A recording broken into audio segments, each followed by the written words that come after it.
జగన్మోహన్ రెడ్డి నిజంగా కంబ్యాక్ అంటే ఆల్రెడీ తండ్రి కోల్పోయిన తర్వాత తండ్రి సింపతితో రావాలి అని అనుకుంటే అప్పుడే అధికారంలోకి వచ్చేటటువంటి అవకాశం ఉండే జగన్మోహన్ రెడ్డి చనిపోగానే వచ్చిన ఎలక్షన్లో అధికారంలోకి రావాలి అప్పుడు కూడా ప్రతిపక్షంలోనే ఉన్నాడు.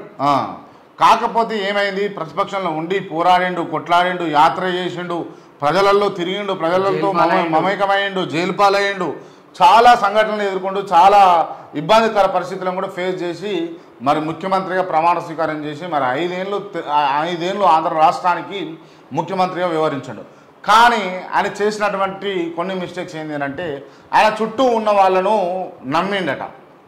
ఆయన చుట్టూ ఎవరైతే ఉన్నారో అలా నమ్మి వాళ్ళు చెప్పేటటువంటి అంశాలనే పరిగణలోకి తీసుకున్నాడు. అసలు గ్రౌండ్ రియాలిటీ ఏంది, గ్రౌండ్లో ఏం జరుగుతుంది అన్న అంశాలను ఫోకస్ చేయలేకపోయిండు అని చెప్పేసి మరి కొంతమంది విశ్లేషకులు చెప్తా ఉన్నారు. మరి ఇవన్నిటి కారణాల వల్లనే జగన్మోహన్ రెడ్డి ఇవాళ ఓడిపోవడానికి కారణం అనేది ఒక అంశం అయితే, ఇంకొక అంశం ఏంటంటే కొణిదెల పవన్ కళ్యాణ్. ఇంకొక అంశం కొణిదెల పవన్ కళ్యాణ్ చేసినటువంటి కార్యాచరణ కావచ్చు, తను తీసుకున్నటువంటి స్ట్రైక్స్ కావచ్చు, తను తీసుకున్నటువంటి అంశాలు కూడా తీవ్రమైన వ్యతిరేకతను జగన్మోహన్ రెడ్డి పైన తీసుకురావడానికి దోహదపడ్డాయని చెప్పేసి మనకు క్లియర్గా కనిపించింది. అక్కడ బాబును కలవడానికి పోయినటువంటి సంఘటనల్లో తనను అడ్డుకున్నటువంటి పరిస్థితుల్లో తానుగా మలుచుకున్నటువంటి పవన్ కళ్యాణ్ పూర్తి స్థాయిలో రాజకీయ వ్యూహాలు పన్నుతూ ఎప్పటికప్పుడు మరి తను 23 సీట్ల అని చెప్పేసి పవన్ కళ్యాణ్ చులకన చూసినా కూడా పవన్ కళ్యాణ్ తీసుకున్న నిర్ణయం సరైందే అని వాళ్ళ 21 సీట్లకు 100% వాళ్ళను గెలిపించుకున్నటువంటి పనితీరితే మనకి కీలక కనబడ్డది. తను కూడా ఎమ్మెల్యేగా గెలిచిండు పిఠాపురం నుంచి. మరి ఇప్పుడు కేంద్ర మంత్రిగానో లేకపోతే రాష్ట్ర ఉప ముఖ్యమంత్రిగానో లేకపోతే హోంమంత్రిత్వంలోనైతే కూర్చునేటటువంటి అవకాశాలు ఉన్నట్టుగా మరి ఆంధ్ర రాష్ట్ర ప్రజలు చెప్తా ఉన్నారు, మరి పవన్ కళ్యాణ్ అభిమానులు చెప్తా ఉన్నారు. మరి ఏం జరుగుతుందో చూసేటటువంటి ప్రయత్నం చేద్దాం. వరుస ఓటములతో కేసీఆర్కు వరుస ఓటములు అవుతా ఉన్నాయి. అసెంబ్లీ నుంచి చూసుకుంటే నిన్న జరిగినటువంటి ఎమ్మెల్సీ ఉప ఎన్నికల దాకా చూసుకుంటే పూర్తి స్థాయిలో మరి కేసీఆర్కు ఓటమి పాలే అవుతా ఉన్నాడు. కేసీఆర్ ఎందుకు వరుస ఓటములతోటి కుంగిపోతూ ఉన్నాడు అన్న అంశాలు గమనిస్తే కనుక వాస్తవానికి అసెంబ్లీ ఎన్నికల్లో 1 నిమిషం మాట్లాడతారు. అసెంబ్లీ ఎన్నికల పైన ఏం జరిగిందంటే సింహాద్రి, కేసీఆర్ వ్యక్తిగతంగా చేస్తూ ఉన్నాడు. చెప్పని పథకాలు కూడా కళ్యాణ లక్ష్మి లాంటి పథకాలు కావచ్చు, రైతు బంధు లాంటి పథకాలు కావచ్చు, రైతు బీమా లాంటి పథకాలు కూడా తను చెప్పకుండానే చేసిండు. కానీ ప్రజలు ఇంకా ఎక్స్పెక్ట్ చేసారు. ఇదొక అంశం అయితే, ఇంకోటి ఏంటంటే లోకల్లో ఉన్నటువంటి ఎమ్మెల్యేలు తన అధికారాన్ని దుర్వినియోగం చేయడం వల్ల ఆ మైనస్ అంతా కూడా కేసీఆర్ మీద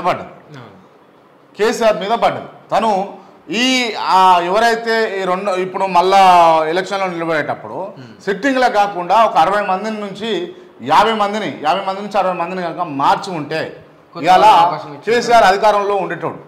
అండ్ ఇంకోటి ఏంటంటే ఈ ఉద్యమకారులను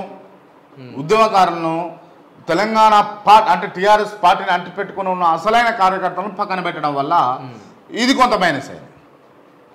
సో ఇట్లా చెప్తూ పోతే చాలా మైనస్లతోటి అసెంబ్లీ ఎన్నికల్లో ఓటమి పాలయ్యాడు.